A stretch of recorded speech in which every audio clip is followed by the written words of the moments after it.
Question ನೋಡಿ, ನೀಟಾಗಿ ಬರ್ಕೋತಾ ಹೋಗ್ರಿ ಎಲ್ಲರೂ ಒಂದೊಂದು ಕ್ವಶನ್ಗಳನ್ನ. ನಿಷ್ಕ್ರಿಯವಾಗಿರುವ ಖಾತೆಗಳನ್ನ ಸಕ್ರಿಯ ಮಾಡುವುದಕ್ಕಾಗಿ RBI ಆರಂಭಿಸಿದ ಪೋರ್ಟಲ್ ಯಾವುದು? ಏನ್ ಹಿಂಗಂದ್ರ, ನಿಷ್ಕ್ರಿಯಗೊಳಿಸಿದಂತ ಖಾತೆಗಳನ್ನ ಸಕ್ರಿಯ ಮಾಡುವುದಕ್ಕಾಗಿ. ಉದಾಹರಣೆ, ನೀವು ಈಗ ಸುಮಾರು PUC ಒಂದು 5-6 ವರ್ಷಗಳ ಹಿಂದೆ ಒಂದು ಖಾತೆ ಓಪನ್ ಮಾಡಿರಿ. ಆ ಖಾತೆ ಓಪನ್ ಮಾಡಿರಿ, ಅದ್ರಾಗ ₹1 ಇಲ್ಲ. ಈಗ ಉದಾಹರಣೆ, ನಾನು ಕೂಡ ಸಿಂಧಿಗೆಯಲ್ಲಿ ಸ್ಟೇಟ್ ಬ್ಯಾಂಕ್ ಆಫ್ ಇಂಡಿಯಾದಲ್ಲಿ ಒಂದು ಖಾತೆ ಓಪನ್ ಮಾಡಿದ್ದೆ. ಅದು ಖಾತೆ ಹೊಳ್ಳಿ ನೆನಪು ಹರಿಬಿಟ್ಟದ ನನಗೆ. ಈಗ ನೆಕ್ಸ್ಟ್ ಈ ಒಂದು ಯೋಜನೆಯಲ್ಲಿ ಮತ್ತೆ ಅದನ್ನು ಓಪನ್ ಮಾಡಿಸ್ಬೇಕಷ್ಟೇ. ಅದಕ್ಕೆ ನಿಷ್ಕ್ರಿಯವಾಗಿರುವಂತ ಖಾತೆಗಳನ್ನು ಸಕ್ರಿಯ ಮಾಡುವುದಕ್ಕಾಗಿ ರಿಸರ್ವ್ ಬ್ಯಾಂಕ್ ಆಫ್ ಇಂಡಿಯಾ ಆರಂಭಿಸಿದಂತ ಪೋರ್ಟಲ್ ಯಾವುದು ಅಂತ ಕೇಳಿದ್ದಾನೆ. ಉತ್ಕಲ, ಉದ್ಗಮ, ಉಚ್ಚಾರ, ಉದ್ಗೋರ್ತಿ.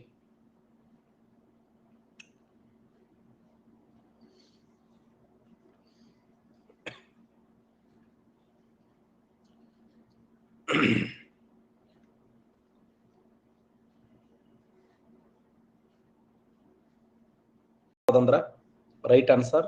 ಈ ಪಾಯಿಂಟ್ ನೋಟ್ ಮಾಡ್ಕೊಡ್ರಿ. ಇದು ಪ್ರಜಾವಾಣಿಯಲ್ಲಿ ಬಂದಿರತಕ್ಕಂತ ವಿಚಾರ. ಏನ್ ಕೇಳೇನಂದ್ರ, ಖಾತೆ ನಿಷ್ಕ್ರಿಯವಾಗಿದೆಯೇ? ನಿಮ್ಮ ಮತ್ತು ನಿಮ್ಮ ಕುಟುಂಬದ ಸದಸ್ಯರ ಖಾತೆಗಳು ನಿಷ್ಕ್ರಿಯವಾಗಿವೆ?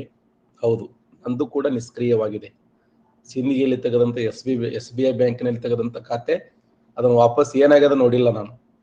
ಯಾಕಂದ್ರೆ ಡಿಗ್ರಿ ಓದಾಗ ಖಾತೆ ಯಾಕೆ ಓಪನ್ ಮಾಡಿದ್ದೆ ಅಂತಂದ್ರ, ನಮ್ಮ ಪ್ರಿನ್ಸಿಪಾಲ್ರು ಶಿಷ್ಯ ವೇತನ ಬರ್ತಾವ, ಒಂದು ಖಾತೆ ಓಪನ್ ಮಾಡಂದ್ರು. ಅದಕ್ಕೆ ನಾನು ಶಿಷ್ಯ ವೇತನೂ ಬರಲಿಲ್ಲ, ನನ್ನ ಖಾತೆನೂ ಓಪನ್ ಆಗಲಿಲ್ಲ. ಅದಕ್ಕೆ ಆ ಖಾತೆಯ ವಿಶೇಷ ಏನು? ಡಿಗ್ರಿ ಇದ್ದಾಗಿದು. ನಿಮ್ಮ ಮತ್ತು ನಿಮ್ಮ ಕುಟುಂಬದ ಸದಸ್ಯರ ಖಾತೆಗಳು ನಿಷ್ಕ್ರಿಯವಾಗಿದೆಯೇ? ಹಾಗಿದ್ದಲ್ಲಿ ಅಂತ ಖಾತೆಗಳನ್ನು ಮತ್ತೆ ಸಕ್ರಿಯ ಮಾಡಬಹುದು. ನಿಮ್ಮ ಬ್ಯಾಂಕ್ ಖಾತೆಯನ್ನು ಸಂಪರ್ಕಿಸಿದರೆ ಆಯ್ತು. ಆದರೆ ನಿಮ್ಮ ಕುಟುಂಬದ ಹಿರಿಯರ ಬ್ಯಾಂಕ್ ಖಾತೆ ಹೊಂದಿದ್ದು ಅದನ್ನು ದೀರ್ಘಕಾಲದಿಂದ ಬಳಸದೇ ಇದ್ದರೆ ಮತ್ತು ಅವರು ಮೃತಪಟ್ಟ ಖಾತೆಯನ್ನ ಬಳಸದೇ ಇದ್ದರೆ ಅಂತ ಖಾತೆಗಳನ್ನು ನಿಷ್ಕ್ರಿಯವಾಗುತ್ತವೆ. ಅಂತ ಖಾತೆಗಳ ಪಾಸ್ಬುಕ್ ಇದ್ದರೆ ಅದರ ಸ್ಥಿತಿಗತಿಗಳನ್ನು ಪರಿಶೀಲಿಸೋದಕ್ಕಾಗಿ ರಿಸರ್ವ್ ಬ್ಯಾಂಕ್ ಆಫ್ ಇಂಡಿಯಾ ಏನ್ ಮಾಡಿದೆ ಅಂದ್ರ ಉದ್ಗಮ ಪೋರ್ಟಲ್ ಅನ್ನುವಂತ ಒಂದು ಕಾರ್ಯಕ್ರಮವನ್ನ ಆರಂಭ ಮಾಡಿದ. ಯಾವುದೋ ಒಂದು ಊರಾಗ ಪಾಪ ಒಂದೇ ಕುಟುಂಬದಾಗ 5 ಜನ ಮರಣ ಆಗ್ತಾರೆ. 5 ವರ್ಷ ಆದ್ರೂ ಕೂಡ ಯಾರಿಗೂ ಗೊತ್ತಲ್ಲ. ಇವತ್ತದು ಅಸ್ಥಿ ಪಂಜರಗಳು ಪತ್ತೆ ಆಗ್ಯಾವ. ಎಂತಿಂತ ಜಗತ್ತಿನ ಕುಟುಂಬಗಳು ಇರ್ತಾವಂತ ನನಗೆ ಗಾಬರಿ ಅನಿಸ್ತು. ಪಾಪಲ್ಲ, ಯಾರು ಸುತ್ತಮುತ್ತನವ್ರು ಯಾರು ವಿಚಾರ ಮಾಡಿಲ್ಲ, ಯಾರು ಫೋನ್ ಮಾಡಿಲ್ಲ. ಚಿತ್ರದುರ್ಗ ಅಲ್ಲ ಅದು, ನೋಡಿವಲ್ಲ. ರೈಟ್ ಆನ್ಸರ್ ನೋಡಿ. Next question.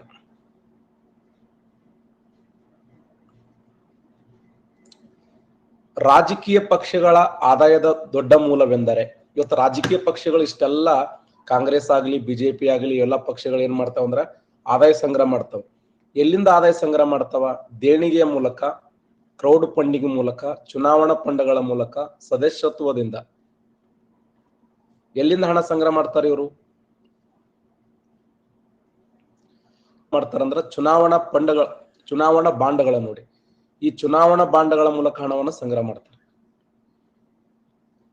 ಈ ಒಂದು 2-3-4 ವರ್ಷಗಳಲ್ಲಿ ಚುನಾವಣಾ ಬಾಂಡ್ಗಳ ಮೂಲಕ ಅತಿ ಹೆಚ್ಚು ಹಣವನ್ನು ಗಳಿಸಿದಂತ ಪಕ್ಷ ಅಂದ್ರ ಭಾರತೀಯ ಜನತಾ ಪಾರ್ಟಿ. ಚುನಾವಣಾ ಬಾಂಡ್ಗಳ ಮೂಲಕ ರಾಜಕೀಯ ಪಕ್ಷಗಳು ಆದಾಯದ ಅತಿ ದೊಡ್ಡ ಮೂಲ ಎಂದ್ರೆ ಯಾವ್ದಂದ್ರ ಚುನಾವಣಾ ಬಾಂಡ್ಗಳು. ಎಷ್ಟು? 10,000 ಕೋಟಿ. ₹1 ಅಲ್ಲ, ₹2 ಅಲ್ಲ.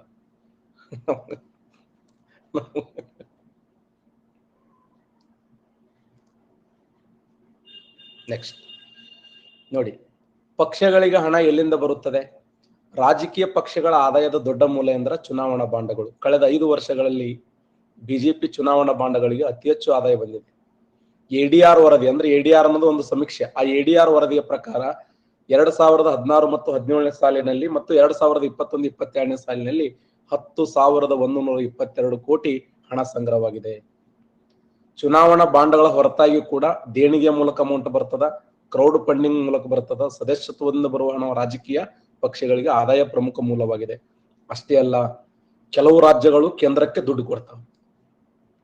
ಅಷ್ಟೇ ಅಲ್ಲ, ಕೆಲವು ರಾಜ್ಯಗಳು ಏನ್ ಮಾಡ್ತಾವಂದ್ರೆ ತಮ್ಮ ಪಕ್ಷ ಡೆವಲಪ್ಮೆಂಟ್ ಆಗಲಿ ಅಂತ ಹೇಳಿ 50 ಕೋಟಿನೋ 100 ಕೋಟಿನೋ 1000 ಕೋಟಿನೋ ಈ ತರ ಏನ್ ಮಾಡ್ತಾವಂದ್ರೆ ಅಮೌಂಟ್ ಅನ್ನ ಸಂಗ್ರಹ ಮಾಡ್ತವೆ. ಹಾಗಾದ್ರೆ ಈ ಚುನಾವಣಾ ಬಾಂಡ್ಗಳ ಮೂಲಕ 10,122 ಕೋಟಿ ಈ 5 ವರ್ಷಗಳಲ್ಲಿ ಹಣ ಸಂಗ್ರಹವಾಗಿದೆ ಅಂತ. ನೆಕ್ಸ್ಟ್, ಯಾವ ವರ್ಷ ಜಾರಿಗೆ ಬಂದ ಕನ್ನಡ ಭಾಷಾ ಕಲಿಕಾ ಅಧಿನಿಯಮ ಪ್ರಕಾರ ರಾಜ್ಯ ಸರ್ಕಾರ ಕನ್ನಡವನ್ನ ತೃತೀಯ ಭಾಷೆಯಾಗೋದನ್ನ ನಿಲ್ಲಿಸಲು ನಿರ್ಧಾರ ಮಾಡದ. ಈಗ ಇದನ್ನ ಆನ್ಸರ್ ಮಾಡ್ರಿ, ಮೊದಲು ಹೇಳ್ತೀನಿ ಇದನ್ನ. ಇದು ಆಟ ವಿಷಯ. ಇದನ್ನ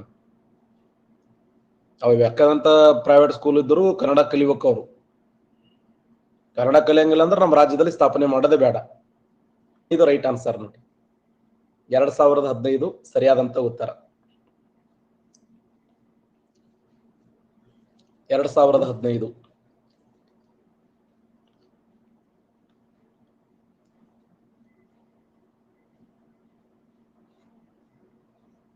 ರಾಜ್ಯ ಸರ್ಕಾರ ಮಹತ್ವದ ಕ್ರಮಕ್ಕೆ ಮುಂದಾಗಿದೆ. ಕನ್ನಡ ಭಾಷಾ ಕಲಿಕಾ ಅಧಿನಿಯಮ 2015 ಅಧಿಕೃತವಾಗಿ ಅನುಷ್ಠಾನಕ್ಕೆ ತರಲು ಶಿಕ್ಷಣ ಇಲಾಖೆ ಆದೇಶಿಸಿದ್ದು, ಮುಂದಿನ ಶೈಕ್ಷಣಿಕ ವರ್ಷದಿಂದ 8ನೇ ತರಗತಿಗೆ ತೃತೀಯ ಭಾಷೆ ಕನ್ನಡ ಪಠ್ಯಪುಸ್ತಕವನ್ನು ಚಾಲ್ತಿಯಲ್ಲಿ ಇರುವುದಿಲ್ಲ ಎಂದಿದೆ. ತೃತೀಯ ಭಾಷೆ ಕನ್ನಡ ಪಠ್ಯಪುಸ್ತಕ ಮುದ್ರಣವನ್ನು ನಿಲ್ಲಿಸಿದೆ. ಈಗಾಗಲೇ 1ನೇ ತರಗತಿಯಿಂದ 7ನೇ ತರಗತಿಯವರೆಗೆ ತೃತೀಯ ಭಾಷೆ ಕನ್ನಡವನ್ನು ನಿಲ್ಲಿಸಲಾಗಿದೆ. ಈ ವರ್ಷ 8ನೇ ತರಗತಿ ಮತ್ತು ಮುಂದಿನ 2 ವರ್ಷಗಳಲ್ಲಿ 9, 10ನೇ ತರಗತಿ ಕನ್ನಡವನ್ನ ತೃತೀಯ ಭಾಷೆಯಾಗಿ ಬೋಧಿಸುವುದಕ್ಕೆ ಕಡಿವಾಣ ಹಾಕಲಾಗುತ್ತದೆ ಎಂದಿದ್ದಾರೆ ಶಿಕ್ಷಣ ಇಲಾಖೆ ಅಧಿಕಾರಿಗಳು. ಕನ್ನಡ ಕಲಿಕಾ ಒತ್ತು ನೀಡುವ ನಿಟ್ಟಿನಲ್ಲಿ ಈ ಕ್ರಮ ಸಹಕಾರಿಯಾಗಲಿದೆ ಅಂತ ಹೇಳಿ.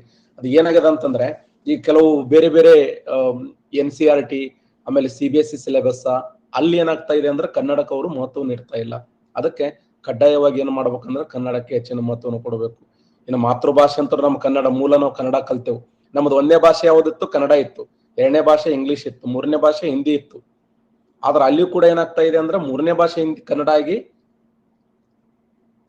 ಅದಕ್ಕೆ 2 ಅಥವಾ 1ನೇ ಭಾಷೆಯಲ್ಲಿ ಕನ್ನಡ ಕಲಿಬೇಕು ಅನ್ನುವಂಥದ್ದು ಇನ್ನೊಂದು ಪಾಯಿಂಟ್ ಇದೆ ನೋಡಿ.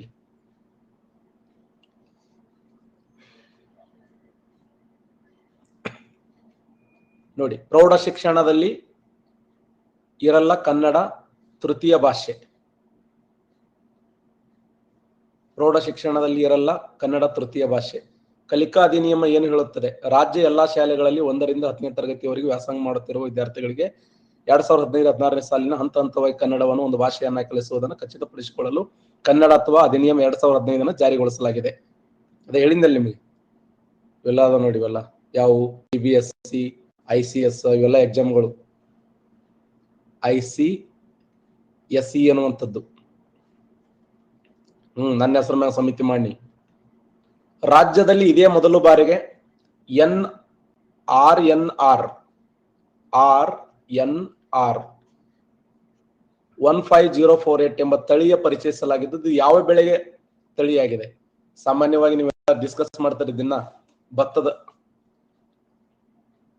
ರಾಜ್ಯದಲ್ಲಿ ಇದೇ ಮೊದಲು ಬಾರಿಗೆ RNR 15048 ಎಂಬ ತಳಿಯನ್ನು ಪರಿಚಯಿಸಲಾಗಿದ್ದು, ಇದು ಯಾವ ಬೆಳೆಯ ತಳಿಯಾಗಿದೆ? ಆನ್ಸರ್ ಮಾಡ್ತೀರಿ? ಉತ್ತರ ಭತ್ತ. ರೈಟ್ ಆನ್ಸರ್ ನೋಡಿ. ಭತ್ತ ಸರಿಯಾದಂತ ಉತ್ತರ.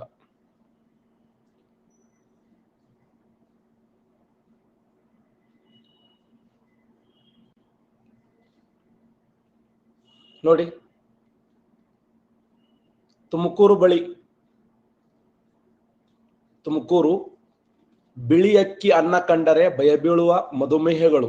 ಅಂದ್ರೆ ಬಿಳಿ ಅಕ್ಕಿ ಅನ್ನ ಅಂದ್ರೆ ಅದಕ್ಕೆ ಶುಗರ್ ಪ್ರಮಾಣ ಜಾಸ್ತಿ ಇರ್ತದ ಅನ್ನುವಂಥ ಉದ್ದೇಶಕ್ಕಾಗಿ ಬಿಳಿ ಅಕ್ಕಿ ಅನ್ನ ಕಂಡರೆ ಭಯಬೀಳುವ ಮಧುಮೇಹಗಳಿಗಾಗಿ ಸಕ್ಕರೆ ಅಂಶ ಕಡಿಮೆ ಇರುವ ಭತ್ತವನ್ನ ಈಗ ರಾಜ್ಯದ ರೈತರು ಬೆಳೆಯಲು ಪ್ರಾರಂಭ ಮಾಡಿದ್ದಾರೆ. ರಾಜ್ಯದಲ್ಲಿ ಇದೇ ಮೊದಲು ಬಾರಿಗೆ RNR 15048 ಎಂಬ ಭತ್ತದ ತಳಿಯನ್ನು ಪರಿಚಯಿಸಲಾಗುತ್ತದೆ. ಈಗಾಗಲೇ ನಾವು ಸೋನಾ ಮಸೂರಿ ಸೇರಿದಂತೆ ಇತರ ಅಕ್ಕಿಗಳಿಗೆ ಹೋಲಿಸಿದರೆ ಈ ಅಕ್ಕಿ ಏನಾಗ್ತದಂದ್ರ ಈ ಕಾರ್ಬೋಹೈಡ್ರೇಟ್ ಪ್ರಮಾಣ ಏನಾಗ್ತದಂತಂದ್ರ ಒಂದು ವಿಶೇಷವಾಗಿರುವಂತ ರೇಟಿಂಗ್ ಹೊಂದಿರುವಂತ ಫುಡ್. ಅಂದ್ರೆ ಸಕ್ಕರೆ ಪ್ರಮಾಣ ಏನಿದೆ ಅಂದ್ರೆ ಕಡಿಮೆ ಇದೆ. ಗ್ಲೈಸಮಿಕ್ ಇಂಡೆಕ್ಸ್ ಅಂತ ಕರಿತೀವಿ. ಅದರ ಪ್ರಮಾಣ ಕಡಿಮೆ ಇರುವುದರಿಂದ ಈ ಅಕ್ಕಿಯನ್ನು ಬಳಸುವುದರಿಂದ ಯಾರಿಗೆ ಅಂತಂದ್ರೆ ಮಧುಮೇಹ ರೋಗಕ್ಕೆ ಇದೊಂದು ಮದ್ದು. ಯಾವುದು? RNR ಅನ್ನುವಂತ ಒಂದು ವಿಶಿಷ್ಟವಾದ ಅಕ್ಕಿ ಎಲ್ಲಿ ಬೆಳೀತಾ ಇದ್ದಾರೆ? ತುಮಕೂರದಲ್ಲಿ ಬೆಳೆಯಲು ಪ್ರಾರಂಭ ಮಾಡಿದ್ದಾರೆ. Next question. 2023ರಲ್ಲಿ ಭ್ರಷ್ಟಾಚಾರ ವಿರೋಧ ದಿನವನ್ನ ಯಾವ ಘೋಷವಾಕ್ಯದೊಂದಿಗೆ ಆಚರಿಸಲಾಗಿದೆ? ಭ್ರಷ್ಟಾಚಾರದ ವಿರುದ್ಧ ವಿಶ್ವವನ್ನು ಒಗ್ಗೂಡಿಸುವುದು, ಭ್ರಷ್ಟಾಚಾರ ವಿರುದ್ಧ ಸಮಾಜವನ್ನು ಕಟ್ಟುವುದು, ಭ್ರಷ್ಟಾಚಾರ ವಿರುದ್ಧ ವಿಶ್ವದ ಸರ್ಕಾರವನ್ನ ಬಡಿದೆಬ್ಬಿಸುವುದು, ಸ್ವಸ್ಥ ಸಮಾಜಕ್ಕಾಗಿ ಭ್ರಷ್ಟಾಚಾರ ನಿರ್ಮೂಲನೆ. ಆನ್ಸರ್ ಮಾಡ್ತೀರಿ?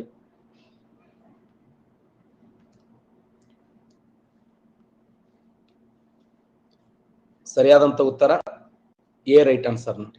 ಭ್ರಷ್ಟಾಚಾರದ ವಿರುದ್ಧ ವಿಶ್ವವನ್ನು ಒಗ್ಗೂಡಿಸುವುದು ಕರೆಕ್ಟಾ? ಎಲ್ಲಿಂದ ಇರ್ತದ ಭ್ರಷ್ಟಾಚಾರ?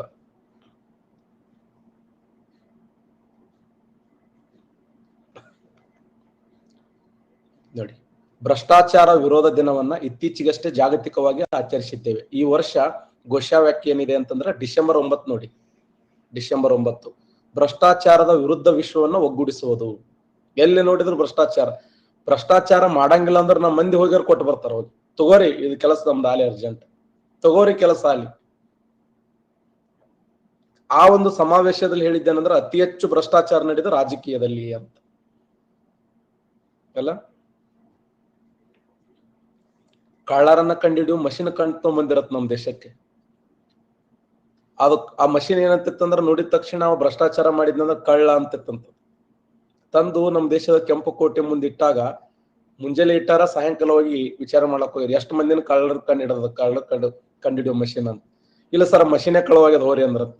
ಹಾಗಾದ್ರೆ ಭ್ರಷ್ಟಾಚಾರ ವಿರುದ್ಧ ವಿಶ್ವವನ್ನು ಒಗ್ಗೂಡಿಸಲು ಡಿಸೆಂಬರ್ 9ನೇ ತಾರೀಕು ಈ ಒಂದು ಘೋಷವಾಕ್ಯವನ್ನು ಏನು ಘೋಷಣೆ ಮಾಡಿದಾರೆ ಅಂದ್ರ ಭ್ರಷ್ಟಾಚಾರದ ವಿರುದ್ಧ ವಿಶ್ವವನ್ನ ಒಗ್ಗೂಡಿಸುವುದು.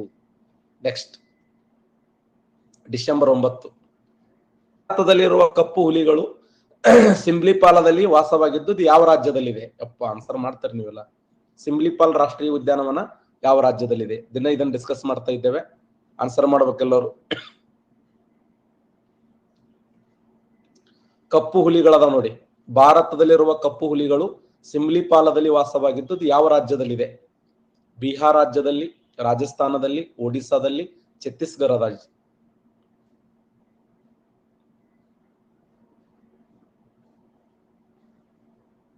ಸೂಪರ್, ಸರಿಯಾದಂತ ಉತ್ತರ ಒಡಿಸ್ಸಾ ರೈಟ್ ಆನ್ಸರ್ ನೋಡಿ. ಒಡಿಸ್ಸಾ ರಾಜ್ಯ ಸರಿಯಾದಂತ ಉತ್ತರ. ಸಿಮ್ಲಿಪಾಲ್ ರಾಷ್ಟ್ರೀಯ ಉದ್ಯಾನವನ ಒಡಿಸ್ಸಾ ರಾಜ್ಯದಲ್ಲಿದೆ. ಆ ಸಿಮ್ಲಿಪಾಲ್ ರಾಷ್ಟ್ರೀಯ ಉದ್ಯಾನವನ ಎದಕ್ಕೆ ಫೇಮಸ್ ಆಗಿದೆ ಅಂದ್ರ ಕಪ್ಪು ಹುಲಿಗಳಿಗೆ ಫೇಮಸ್ ಆಗಿದೆ. ಕಪ್ಪು ಹುಲಿಗಳು. ದೇಶದಲ್ಲಿ 10 ಕಪ್ಪು ಹುಲಿಗಳು, ದೇಶದಲ್ಲಿ 10 ಕಪ್ಪು ಹುಲಿಗಳು, 10 ಕಪ್ಪು ಹುಲಿ ದೇಶದಲ್ಲಿ ಸದ್ಯ 10 ಕಪ್ಪು ಹುಲಿಗಳಿವೆ. ಇವೆಲ್ಲವೂ ಒಡಿಸ್ಸಾದ ಸಿಂಬ್ಲಿಪಾಲದಲ್ಲಿ ಇವೆ ಎಂದು ಸರ್ಕಾರ ಸಂಸತ್ತಿಗೆ ಗುರುವಾರ ತಿಳಿಸಿತು.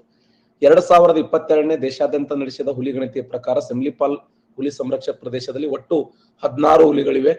ಅವುಗಳಲ್ಲಿ 10 ಹುಲಿಗಳು ಏನದಾವ ಅಂದ್ರ ಅವುಗಳಿಗೆ ಏನಂತ ಕರಿತೀವಿ ಅಂದ್ರ ಮೆಲಾನಿಸಮ್ ಕಪ್ಪು ಪಟ್ಟಿಗೆ ಪ್ರಧಾನವಾಗಿ ಗೋಚರಿಸುವುದು ಲಕ್ಷಣ ಹೊಂದಿದೆ. ಅಂದ್ರೆ ಈ ತರ ಕಪ್ಪು ಹುಲಿಗಳನ್ನು ಹೊಂದಿರತಕ್ಕಂಥ ಏಕೈಕ ದೇಶದ ರಾಷ್ಟ್ರೀಯ ಉದ್ಯಾನವನ ಯಾವ್ದಂದ್ರ ಅದು ಸಿಮ್ಲಿಪಾಲ್ ರಾಷ್ಟ್ರೀಯ ಉದ್ಯಾನವನ. 16 ಅದಾವ, 16ಗೆ 10 ಕಪ್ಪು ಹುಲಿಗಳದಾವೆ. Next question.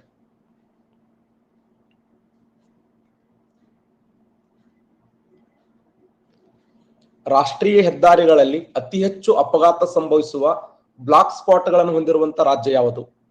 Very important. Black ಸ್ಪಾಟ್ಗಳನ್ನ ಕರ್ನಾಟಕ, ತಮಿಳುನಾಡು, ಮಹಾರಾಷ್ಟ್ರ, ಕೇರಳ.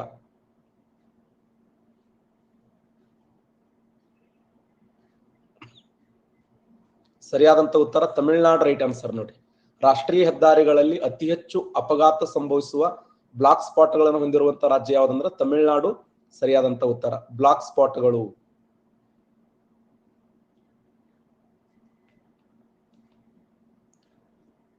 ನೋಡಿ, ಅಪಘಾತಕ್ಕೆ ಬ್ಲಾಕ್ ಸ್ಪಾಟ್ ಅಂದ್ರೆ ಸ್ಥಳ. ದೇಶಕ್ಕೆ ಕರ್ನಾಟಕ ನಂಬರ್ 3ನೇ ಸ್ಥಾನದಲ್ಲಿದೆ ನೋಡಿ. ತಮಿಳುನಾಡು ಫಸ್ಟ್ ಅದ, ಪಶ್ಚಿಮ ಬಂಗಾಳ 2ನೇ ಸ್ಥಾನದಲ್ಲಿ ಅದ, ನಮ್ ಕರ್ನಾಟಕ 3ನೇ ಸ್ಥಾನದಲ್ಲಿ ಅದ. ತಮಿಳುನಾಡು, ಪಶ್ಚಿಮ ಬಂಗಾಳ ಮೊದಲ 2 ಸ್ಥಾನ ಇದ್ದರೆ ದೇಶಾದ್ಯಂತ 5803 ಹೆದ್ದಾರಿ ಬ್ಲಾಕ್ ಸ್ಪಾಟ್ಗಳು ಯಾರು ಹೇಳಿದ್ದಾರಂದ್ರ ಸಾರಿಗೆ ಸಚಿವರಾಗಿರುವಂತ ಗಡ್ಕರಿ. ರಾಷ್ಟ್ರೀಯ ಹೆದ್ದಾರಿಗಳಲ್ಲಿ ಅತಿ ಹೆಚ್ಚು ಅಪಘಾತ ಸಂಭವಿಸುವ ಬ್ಲಾಕ್ ಸ್ಪಾಟ್ಗಳನ್ನು ಹೊಂದಿರುವ ರಾಜ್ಯಗಳ ಪೈಕಿ ಕರ್ನಾಟಕ 3ನೇ ಸ್ಥಾನದಲ್ಲಿದೆ ಎಂದು ಕೇಂದ್ರ ಸರ್ಕಾರದ ಲೋಕಸಭೆ ಮಾಹಿತಿ ನೀಡಿದೆ.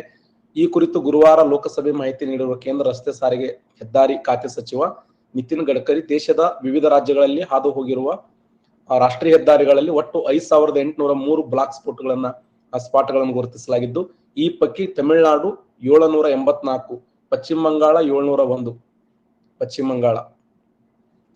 ನಮ್ಮ ಕರ್ನಾಟಕ ರಾಜ್ಯ 3ನೇ ಸ್ಥಾನದಲ್ಲಿದ್ದು, ಕರ್ನಾಟಕ ರಾಜ್ಯದಲ್ಲಿ ಎಷ್ಟು ಬ್ಲಾಕ್ ಸ್ಪಾಟ್ಗಳದ ಅಂದ್ರೆ ಸುಮಾರು 510 ಅಂತ ಹೇಳಿ ಬೇರೆ ಪೇಪರ್ದಲ್ಲಿ ಮಾಹಿತಿ ಕೊಟ್ಟಿದ್ದಾನೆ. ಇರಲಿ, ಮತ್ತೆ ಇನ್ನೊಂದು ವಿಶೇಷ ಏನಂದ್ರೆ ಕೆಲವು ನುಂಗೇ ಬಿಡ್ತಾವ ಜೀವನ. ಎಷ್ಟು ಸ್ಪೀಡ್ನಾಗ ಹೋಗ್ತಾವ ಗಾಡಿಗಳು ಅಷ್ಟೇ ಸ್ಪೀಡ್ನಾಗ ಒಳಗೆ ತೊಗೊಂಡಂಗೆ ಅದು. ನಮ್ಮ ಬಿಜಾಪುರದಿಂದ ಸಿಂದಗಿ, ಜೇವರ್ಗಿ, ಕಲಬುರಗಿ ಎಲ್ಲ ಹೋಮ ಮಾಡಿಸಿದ್ರು, ಹವನ ಮಾಡಿಸಿದ್ರು. ಸ್ವಲ್ಪ ಕಮ್ಮಿ ಆಗಿರೋ ಮೋಸ್ಟ್ಲಿ ಈ ವರ್ಷ ಒಂದ್ 2-3 ವರ್ಷನ ಕಮ್ಮಿ ಆಗ್ಯಾವ. ಒಮ್ಮೆ ಡಜನ್ ಗಡ್ಲೆ ಹೋತದ್ದು. 5, 6, 5, 6, 3, 2. ಬಂಗಾಳ ನೆಕ್ಸ್ಟ್ ಕರ್ನಾಟಕ ನೋಡಿ. ಬ್ಲಾಕ್ ಸ್ಪಾಟ್ಗಳಂದ್ರೆ ಈ ಅಪಘಾತಕ್ಕೆ ಸಂಬಂಧಪಟ್ಟಿರ್ತಕ್ಕಂಥ ಅಂಶ. ನೆಕ್ಸ್ಟ್, ಇತ್ತೀಚೆಗೆ ಬೆಂಗಳೂರಿನ ಟರ್ಮಿನಲ್ 2 ವಿಶ್ವದ ಅತ್ಯಂತ ಸುಂದರ ವಿಮಾನ ನಿಲ್ದಾಣ ಎಂದು ಹಿರಿಮೆಗೆ ಪಾತ್ರವಾಗಿರುವ ಯಾವ ಸಂಸ್ಥೆ ನೀಡುವ ಬ್ರಿಕ್ಸ್ ವೈರ್ಲೆಸ್ ಗೌರವಕ್ಕೆ ಪಾತ್ರವಾಗಿದೆ? ವಿಶ್ವ ಬ್ಯಾಂಕ್, ವಿಶ್ವ ಹಣಕಾಸು ನಿಧಿ, ಯುನೆಸ್ಕೋ, ವಿಶ್ವ ವ್ಯಾಪಾರ ಸಂಘಟನೆ. ಇತ್ತೀಚೆಗೆ ಬೆಂಗಳೂರಿನ ಟರ್ಮಿನಲ್ 2 ವಿಶ್ವದ ಅತ್ಯಂತ ಸುಂದರ ವಿಮಾನ ನಿಲ್ದಾಣ ಎಂಬ ಹಿರಿಮೆಗೆ ಪಾತ್ರವಾಗಿ ಯಾವ ಸಂಸ್ಥೆ ನೀಡುವ ಬ್ರಿಕ್ಸ್ ವೈರ್ಲೆಸ್ ಗೌರವಕ್ಕೆ ಪಾತ್ರವಾಗಿದೆ? ಆನ್ಸರ್ ಮಾಡ್ತೀರಿ? ಉತ್ತರ ಯುನೆಸ್ಕೋ. ರೈಟ್ ಆನ್ಸರ್ ನೋಡಿ, ಯುನೆಸ್ಕೋ ಸರಿಯಾದಂತ ಉತ್ತರ.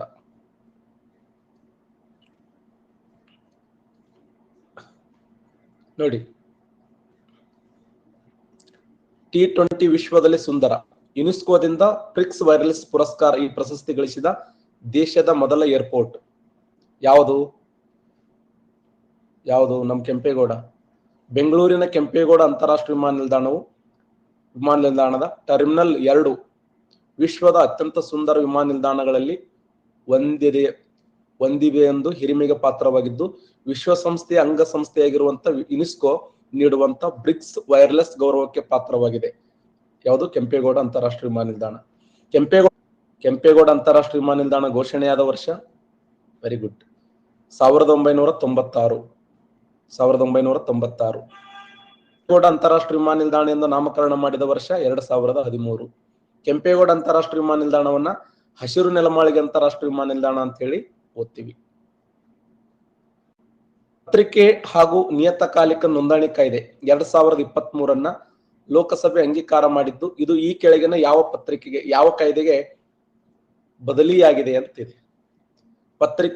ಪತ್ರಿಕೆ ಹಾಗೂ ನಿಯತಕಾಲಿಕ ನೋಂದಣಾ ಕಾಯ್ದೆ 2023 ಲೋಕಸಭೆ ಅಂಗೀಕಾರ ಮಾಡಿದ್ದು, ಇದು ಈ ಕೆಳಗಿನ ಯಾವ ಕಾಯ್ದೆಗೆ ಬದಲಿಯಾಗಿದೆ? 1867 ಪತ್ರಿಕೆ ಮತ್ತು ಪುಸ್ತಕ ನೋಂದಣಿ ಕಾಯ್ದೆ, 1897 ಪತ್ರಿಕೆ ಮತ್ತು ಪುಸ್ತಕ ನೋಂದಣಿ ಕಾಯ್ದೆ, 1987 ಪತ್ರಿಕೆ ಪುಸ್ತಕ ನೋಂದಣಿ ಕಾಯ್ದೆ. ಮೇಲಿನ ಯಾವುದೂ ಅಲ್ಲ. ಸರಿಯಾದಂತ ಉತ್ತರ ಎ. ರೈಟ್ ಆನ್ಸರ್ ನೋಡಿ, 1867 ಪತ್ರಿಕೆ ಮತ್ತು ಪುಸ್ತಕ ನೋಂದಣಿ ಕಾಯ್ದೆ ಸರಿಯಾಗಿರುವಂತ ಉತ್ತರ. 1867 ಪತ್ರಿಕೆ ಮತ್ತು ಪುಸ್ತಕ ನೋಂದಣಿ ಕಾಯ್ದೆ.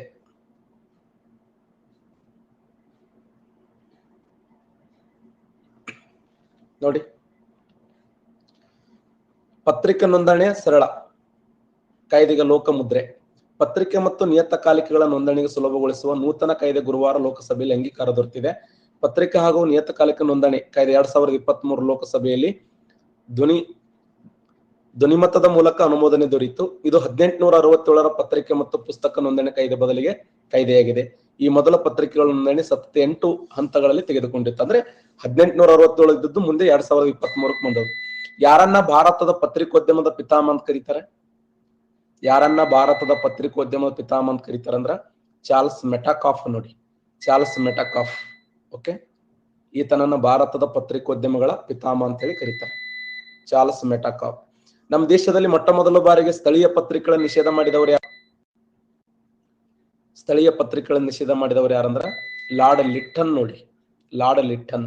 ದೇಶದಲ್ಲಿ ಮೊಟ್ಟ ಮೊದಲ ಬಾರಿಗೆ ಸ್ಥಳೀಯ ಪತ್ರಿಕೆಗಳನ್ನ ನಿಷೇಧ ಮಾಡಿದ ಕೀರ್ತಿ ಈತನಿಗೆ ಸಲ್ಲುತ್ತದೆ. ನೆಕ್ಸ್ಟ್,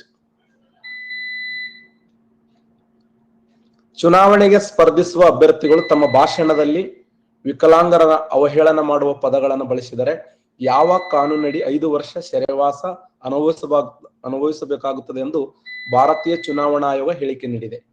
ವಿಕಲಾಂಗರನ್ನ ಅವಹೇಳನ ಮಾಡುವ ಪದಗಳನ್ನು ಬಳಸಿದರೆ. ವಿಕಲಾಂಗ ಹಕ್ಕುಗಳ ಕಾನೂನು 2023, 2006, 2016, 2021.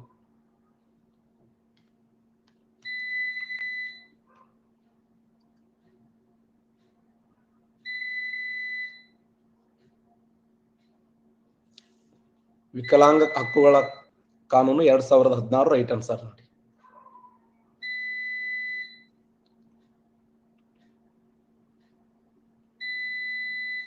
ವಿಕಲಾಂಗರ ಅವಹೇಳನಕ್ಕೆ ಆಕ್ಷೇಪ, ಉಲ್ಲಂಘನೆ 5 ವರ್ಷ ಜೈಲು, ಆಯೋಗ ಎಚ್ಚರಿಕೆ. ನವದೆಹಲಿ, ರಾಜಕಾರಣಿಗಳು ಮತ್ತು ಚುನಾವಣೆಯಲ್ಲಿ ಸ್ಪರ್ಧಿಸುವ ಅಭ್ಯರ್ಥಿಗಳು ತಮ್ಮ ಭಾಷಣಗಳಲ್ಲಿ ವಿಕಲಾಂಗರನ್ನ ಅವಹೇಳನ ಮಾಡುವಂತ ಪದಗಳನ್ನು ಬಳಸದಂತೆ ಭಾರತೀಯ ಚುನಾವಣಾ ಆಯೋಗ ನಿರ್ದೇಶನ ಮಾಡಿದೆ. ಈ ರೀತಿ ಪದಗಳನ್ನು ಬಳಸುವುದು ಅಂಗವಿಕಲರಿಗೆ ಮಾಡುವ ಅವಮಾನವಾಗುತ್ತದೆ. ಯಾವ ಭಯವ ಅಂಗವಿಕಲರಿಗೆ? 5 ವರ್ಷ ಅಲ್ಲ, ಇನ್ನ 5 ವರ್ಷ ಹೆಚ್ಚಿಗೆ ಹಾಕಬೇಕು. ಈ ರೀತಿ ಪದಗಳನ್ನು ಬಳಸುವುದು ಚುನಾವಣಾ ಆಯೋಗ, ನಾ ಹೇಳಿದ್ದು ಚುನಾವಣಾ ಆಯೋಗ 5 ವರ್ಷ, ನೀವು ಮತ್ತೆ 10 ವರ್ಷ ಬರ್ಕೊಂಡ್ರಿ. ಈ ರೀತಿ ಪದಗಳನ್ನು ಬಳಸುವುದು ಅಂಗವಿಕಲರಿಗೆ ಮಾಡುವ ಅವಮಾನವಾಗುತ್ತದೆ ಎಂದು ಆಯೋಗ ಅಭಿಪ್ರಾಯಪಟ್ಟಿದೆ. ಈ ಮಾರ್ಗಸೂಚಿಯನ್ನ ಉಲ್ಲಂಘಿಸುವವರು 2016 ವಿಕಲಾಂಗರ ಹಕ್ಕುಗಳ ಕಾನೂನು ಸೆಕ್ಷನ್ 92 ಅನ್ವಯ 5 ವರ್ಷ ಸೆರೆವಾಸ ಅನುಭವಿಸಬೇಕಾಗುತ್ತದೆ ಎಂದು ಆಯೋಗ ಬುಧವಾರ ಹೊರಡಿಸಿದೆ. ಎದಕ್ ಬೇಕಪ್ಪ ಇವೆಲ್ಲ? ಯಾವ ಪದಗಳ ನಿರ್ಬಂಧನೆ ಇದೆ? ಗುಂಗಾ ಅನ್ನೋದು, ಗುಂಗಾ ಅಂದ್ರೆ ಏನು? ಮೂಕ. ಪಾಗಲ್ ಅನ್ನೋದು, ಸಿರ್ ಅನ್ನೋದು, ಪಿರ ಅನ್ನೋದು ಹುಚ್ಚ, ಅಂಧ ಅನ್ನೋದು, ಕಾನ ಕುರುಡ ಅನ್ನೋದು, ಬೆಹರ ಕ್ಯೂಡ ಅನ್ನೋದು, ಲಂಗಡ ಲೂಲ, ಅಪಾಜಿಜ್ ಕುಂಟ ಅನ್ನೋದು ಮುಂತಾದ ಅಂಗವಿಕಲರಿಗೆ ಅವಮಾನಿಸುವ ಪದಗಳನ್ನು ಉದಾಹರಣೆಗಳಿಗಾಗಿ ಎಂದು ಆಯೋಗ ಪಟ್ಟಿ ಮಾಡಿದೆ. ಹಿಂಗ್ ಏನು ಅನ್ನಂಗಿಲ್ಲ ನೋಡಪ್ಪ. ಏನ್ರಂದ್ರ 5 ವರ್ಷ ಜೈಲು ಶಿಕ್ಷೆ. 75ನೇ ಗಣರಾಜ್ಯೋತ್ಸವಕ್ಕೆ ಮುಖ್ಯ ಅತಿಥಿಯಾಗಿ ಯಾವ ದೇಶದ ಅಧ್ಯಕ್ಷರನ್ನ ಭಾರತ ಆಹ್ವಾನ ಕೊಟ್ಟಿದೆ? ತಪ್ಪ ಹಾಕ್ಬಿಟ್ರೆ ಕರೆಕ್ಟ್ ಆನ್ಸರ್ ಮಾಡ್ರಿ ನೋಡೋಣ. ಪೇಪರ್ ದಿನ ಯಾರು ಓದ್ತಿರ್ ಗೊತ್ತಾಗ್ತದ. Super, excellent. ಅಲ್ಲಿಂದವ ನಾವೇನ್ ಮಾಡಮ್ಮ, ಅವನ್ ಟೈಮ್ ಸುಮಾರು ಅದ, ಚಳಿಗಾಲದನ ಬರಲ್ಲ ಅಂತಂದವ. ಚಳಿಗಾಲದ ಬೇರೆ ಬೇರೆ ಕೆಲಸಗಳದವ ಬಿಡು. ಬಾರಾಕ್ ಒಬಾಮ ಬಂದಿದ್ದ. ನಿನ್ನ ಟೈಮ್ ಸುಮಾರು ಅದಂತ ಅಷ್ಟೇ ಅನ್ಕೊಳ್ಳೋದು. ಫ್ರಾನ್ಸ್ ರೈಟ್ ಆನ್ಸರ್ ನೋಡಿ. ಫ್ರಾನ್ಸ್ ಓಕೆ ಅಂದ್ ಬರ್ತೀನಿ ಅಂತ ಒಪ್ಕೊಂಡಾನ. ಹಾಗಾದ್ರೆ 75ನೇ ಗಣರಾಜ್ಯೋತ್ಸವಕ್ಕೆ ಈ ನೆಕ್ಸ್ಟ್ ನಡೆದು 75ನೇ ಗಣರಾಜ್ಯೋತ್ಸವ. ಈ 75ನೇ ಗಣರಾಜ್ಯೋತ್ಸವ ಜನವರಿ 26. ಮುಖ್ಯ ಅತಿಥಿಯಾಗಿ ಯಾವ ದೇಶದ ಅಧ್ಯಕ್ಷರು ಭಾರತಕ್ಕೆ ಬರಲಿದ್ದಾರೆ ಅಂದ್ರೆ ಅದು ಫ್ರಾನ್ಸ್ ದೇಶದ ಅಧ್ಯಕ್ಷರು ಬರಲಿದ್ದಾರೆ ನೋಡಿ.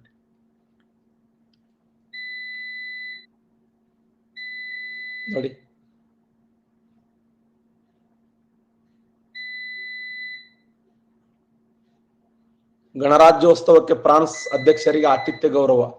ಫ್ರಾನ್ಸ್ ಅಧ್ಯಕ್ಷ ಇಮ್ಯಾನ್ಯುಯಲ್ ಮ್ಯಾಕ್ರನ್ ಅವರು ಜನವರಿ 26 ನವದೆಹಲಿಯಲ್ಲಿ ನಡೆಯಲಿರುವ ಗಣರಾಜ್ಯೋತ್ಸವ ಕಾರ್ಯಕ್ರಮದಲ್ಲಿ ಮುಖ್ಯ ಅತಿಥಿಯಾಗಿ ಪಾಲ್ಗೊಳ್ಳಲಿದ್ದಾರೆ. ಈ ಮೂಲಕ ಅವರು ಭಾರತ ಗಣರಾಜ್ಯೋತ್ಸವ ಮುಖ್ಯ ಅತಿಥಿಯಾಗಿ ಪಾಲ್ಗೊಳ್ಳುವ 6ನೇ ಫ್ರೆಂಚ್ ನಾಯಕ ಅಂತ ನೋಡಿ. ಪ್ರಧಾನಿ ನರೇಂದ್ರ ಮೋದಿ ಅವರ ಆಹ್ವಾನದ ಮೇರೆಗೆ ಮ್ಯಾಕ್ರನ್ ಅವರು ಭಾರತ 75ನೇ ಗಣರಾಜ್ಯೋತ್ಸವದಲ್ಲಿ ಮುಖ್ಯ ಅತಿಥಿಯಾಗಿ ಪಾಲ್ಗೊಳ್ಳಲಿದ್ದಾರೆ ಎಂದು ವಿದೇಶಾಂಗ ಸಚಿವಾಲಯ ಪ್ರಕಟ ಮಾಡಿದೆ. ಈ ಮೊದಲು ಭಾರತವು ಯಾರು ಹೇಳಿತ್ತಂದ್ರ ಅಮೆರಿಕದ ಅಧ್ಯಕ್ಷ ಆಗಿರುವಂತ ಜೋ ಬೈಡನ್ ಹೇಳಿತ್ತು. ಅದರ ಏನೋ ಬೇರೆ ಬೇರೆ ಕೆಲಸದಂತೆ ಒಲ್ಲೆ ಅಂದ ಬಿಡು. ಬಂದ್ರೇನು ಬಿಟ್ರೇನು. ನೆಕ್ಸ್ಟ್ ಇತಿ ಹಾಡೋರೆ. ರಾಜ್ಯದಲ್ಲಿ ಕಳೆದ 5 ವರ್ಷಗಳಲ್ಲಿ ಅಂತರ್ಜಾತಿ ವಿವಾಹಗಳು ಯಾವ ನಗರದಲ್ಲಿ ಹೆಚ್ಚಾಗಿ ಕಂಡು ಬಂದಾವು? ಇಂಟರ್ ಕ್ಯಾಸ್ಟ್ ಅಲ್ಲ, ಅಂತರ್ಜಾತಿ ಮದುವೆಗಳು. ಬೆಂಗಳೂರು, ಯಾದಗಿರಿ, ಮೈಸೂರು, ಉಡುಪಿ.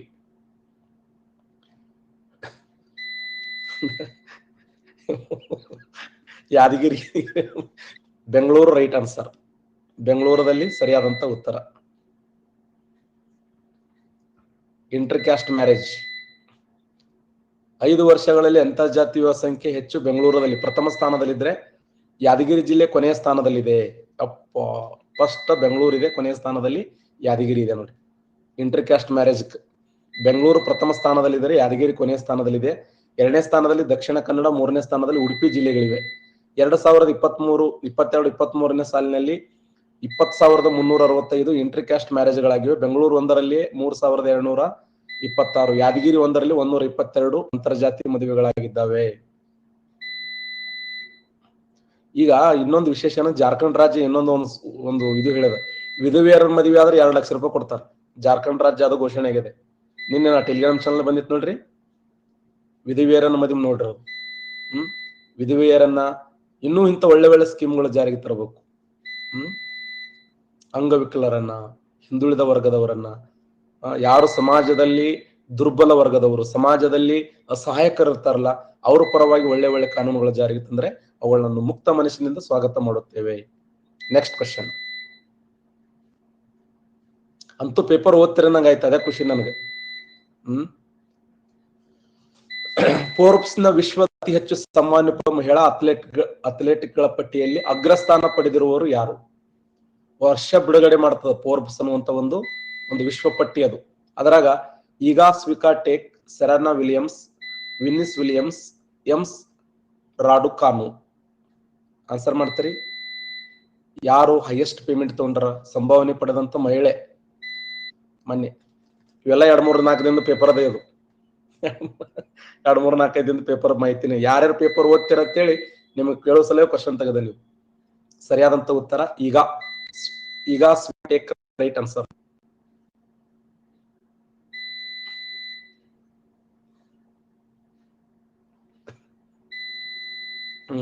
ಇವು 16ನೇ ಸ್ಥಾನದಾರಲ್ಲ ಮೇಡಮ್ ಅವರು. ಶ್ರೀಮಂತ ಮಹಿಳಾ ಅಥ್ಲೆಟ್ ಪಟ್ಟಿಯಲ್ಲಿ ಸಿಂಧು 16ನೇ ಸ್ಥಾನ. ಬ್ಯಾಡ್ಮಿಂಟನ್ ತಾರೆ ಪಿ.ಯು. ಸಿಂಧು ಅವರು ವಿಶ್ವದ ಅತಿ ಹೆಚ್ಚು ಸಮ್ಮಾನ ಪಡೆಯುವ ಮಹಿಳಾ ಅಥ್ಲೆಟ್ ಪಟ್ಟಿಗಳಲ್ಲಿ ಮತ್ತೊಮ್ಮೆ ಸ್ಥಾನ ಗಿಟ್ಟಿಸಿಕೊಂಡಿದ್ದಾರೆ. ಫೋರ್ಬ್ಸ್ ಬಿಡುಗಡೆ ಮಾಡಿದ ಪಟ್ಟಿಯಲ್ಲಿ 16ನೇ ಸ್ಥಾನ. ಪೋಲೆಂಡಿನ ಟೆನ್ನಿಸ್ ತಾರೆ ಈಗ ಅಗ್ರಸ್ಥಾನದಲ್ಲಿದ್ದಾರೆ. ಸಿಂಧು 2023ರಲ್ಲಿ 7.1 million United State of America ಅಂದ್ರೆ 59 ಕೋಟಿ ರೂಪಾಯಿ ಗಳಿಸಿದ್ದಾರೆ. ನೋಡಿ, ಒಂದೇ ವರ್ಷನ 59 ಕೋಟಿ. ನಾವು ಕ್ರಿಕೆಟ್ 98 ಕೋಟಿ, ಇವರು ಬರೇ ಒಟ್ಟು ಕೂಡ ನಾವು 6 ಕೋಟಿ 7 ಕೋಟಿ ಇವ್ರು ಕೊಂಡ್ಕೊಂಡ್ಬಿಡ್ತಾರೆ IPL ದಲ್ಲಿ. ಅದನ್ನೇ ದೊಡ್ಡ ಹವಾ ಮಾಡ್ತೀವಿ ನಾವು. ಅಲ್ಲಿ ಹೆಣ್ಮಗಳು ಗಳಿಸ 198 ಕೋಟಿ. ಈ ಬಾರಿ 2024ರ ಜನವರಿಯಲ್ಲಿ ನಡೆಯಲಿರುವ 6ನೇ ಆವೃತ್ತಿಯ ಖೇಲೋ ಇಂಡಿಯಾ ಯೂತ್ ಗೇಮ್ಸ್ಗೆ ಯಾವ ರಾಜ್ಯ ಆತಿಥ್ಯವನ್ನು ಕೊಡಲಾಗಿದೆ? 2024ರ ಜನವರಿಯಲ್ಲಿ ನಡೆಯಲಿರುವ 6ನೇ ಆವೃತ್ತಿಯ ಖೇಲೋ ಇಂಡಿಯಾ ಯೂತ್ ಗೇಮ್ಸ್ ನ ಯಾವ ರಾಜ್ಯ ಆತಿಥ್ಯ ವಹಿಸಲಿದೆ? ಸೂಪರ್, ತಮಿಳುನಾಡು ರೈಟ್ ಆನ್ಸರ್ ನೋಡಿ.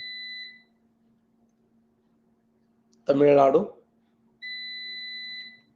ಸರಿಯಾದಂತ ಉತ್ತರ. ಖೇಲೋ ಇಂಡಿಯಾ ಯೂತ್ ಗೇಮ್ಸ್ ಲಾಂಛನ ಬಿಡುಗಡೆ ಜನವರಿ 19ರಿಂದ 31, 2024 ನಡೆಯಲಿರುವ 6ನೇ ಆವೃತ್ತಿಯ Khelo India youth game Tamil Nadu ಆತಿಥ್ಯ ವಹಿಸಿಕೊಳ್ಳಲಿದೆ. ಕ್ರೀಡಾಕೂಟದ ಲಾಂಛನ ಮತ್ತು ಲಾಂಛನ ಪ್ರಾಣಿಯನ್ನು ಕೇಂದ್ರ ಕ್ರೀಡಾ ಸಚಿವ ಅನುರಾಗ್ ಠಾಕೂರ್ ಶುಕ್ರವಾರ ಅನಾವರಣಗೊಳಿಸಿದರು. ಯೂತ್ ಗೇಮ್ಸ್ನ ಹಿಂದಿನ 5 ಆವೃತ್ತಗಳಲ್ಲಿ ದೆಹಲಿ, ಪುಣೆ, ಗುವಾಹಟಿ, ಪಂಚಕುಲ ಮತ್ತು ಭೋಪಾಲಗಳಲ್ಲಿ ಆತಿಥ್ಯ ವಹಿಸಿದ್ದಾರೆ. ಈ ಬಾರಿ ತಮಿಳುನಾಡು ಚೆನ್ನೈಗೆ, ತಿರುಚಿ, ಮಧುರೈ, ಕೊಯಮತ್ತೂರುಗಳಲ್ಲಿ ಸ್ಪರ್ಧೆ ನಡೆಯಲಿದೆ ಅಂತ. ಒಳ್ಳೆಯದು. ನೆಕ್ಸ್ಟ್,